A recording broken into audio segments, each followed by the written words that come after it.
बात कहते हो तो अक्सर लगता है कि सामने वाले ने तुम्हें सुना ही नहीं, जैसे तुम्हारे शब्द हवा में तैर कर खो गए।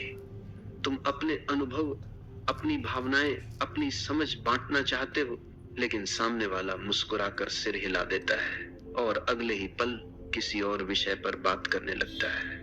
यही कारण है कि हमें बार बार लगता है हमारी बातें लोगों के समझ में क्यों नहीं आती। लेकिन असल में समस्या शब्दों में नहीं, समस्या चेतना में है। शब्द तो केवल माध्यम है।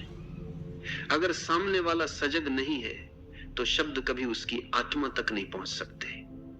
शब्द कानों तक पहुंच सकते हैं, लेकिन अगर दिल तक नहीं पहुंचे तो समझ कैसे जन्म लेगी। लोगों को हमारी बातें इसलिए समझ में नहीं आती क्योंकि वे केवल सुनते हैं, सुनने का नाटक करते हैं, पर भीतर से सुनने की कला खो चुके हैं। वे पहले से अपने निष्कर्ष लेकर बैठे होते हैं।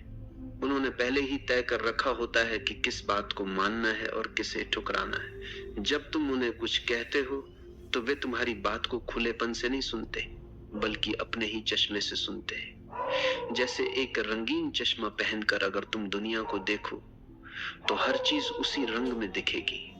उसी तरह उनका मन ही चश्मा है, और जब मन पहले से भरा हुआ है तो उसमें तुम्हारे शब्द कहाँ जगह बनाएंगे।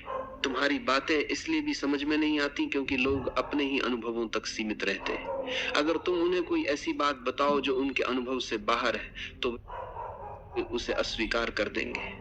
उदाहरण के लिए, अगर तुम किसी ऐसे व्यक्ति को ध्यान की बात करो जिसने कभी मौन का स्वाद नहीं चखा तो वो तुम्हें पागल समझेगा।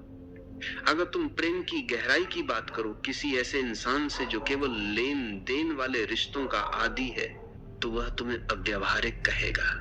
यानी लोग वही समझ पाते हैं जो उनके अनुभव के घेरे में आता है। उस घेरे से बाहर की कोई भी बात उनके लिए बोझ बन जाती है।